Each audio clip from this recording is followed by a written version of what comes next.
More, I'm joined by The Guardian's David Smith in Washington. Thanks very much for talking to us. Tell us a little bit more about what exactly Mr. Biden was hoping to achieve with this visit.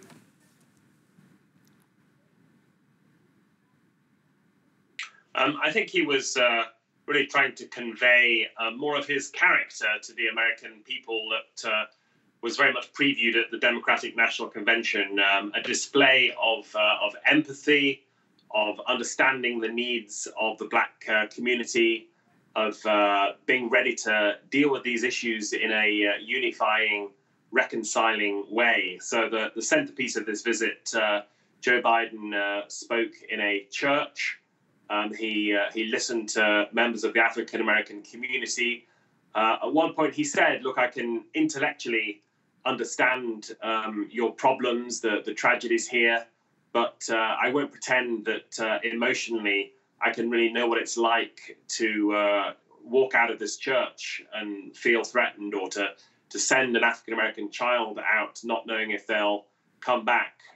It was some classic Biden in that sense of wanting to reclaim the narrative and say this is not all about law and order and security, but America has a real racial injustice problem, and he is listening to those needs.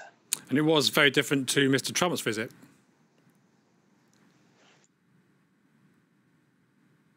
Well, that's right. I mean, I think part of all of that was really drawing a very sharp contrast with the president, and that was evident in so much of what we saw. Trump did not meet Jacob Blake's family. They very much opposed his presence, whereas Biden, we understand, spent about an hour talking to the Blake family, and I think had some communication with Jacob Blake himself. Trump sat in a meeting with local businesses and law enforcement wearing uniform, and the Attorney General, William Barr, was there. Biden, by contrast, was in a church and listening to far more African-American members of the community. So really, in two separate days, you had a vivid study in contrasts between Trump's pro-police law enforcement message and Biden's pledge to take on racial injustice in Kenosha and wider America. It's obviously one of the issues that's defined recent months in the United States. How important is it in the election campaign?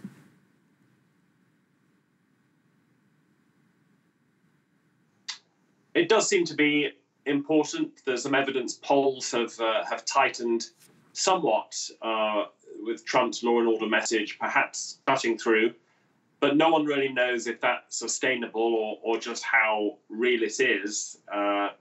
Sure, that message might appeal to some, particularly white people in suburban America, but Biden needs to energize African-American voters. So the things he's been saying will certainly do him no harm there. And what we know about Donald Trump's presidency in this election cycle is that issues move very quickly. So 1 or 2 weeks from now, will we still even be talking about law and order? Joe Biden certainly hopes not, and has made efforts this week to get the coronavirus pandemic back central to the agenda. He believes that's a huge weakness for Trump, with more than 185,000 dead. We should probably also expect other surprising events to come up. So I think this is one piece in the jigsaw. David Smith in Washington, thanks for joining us.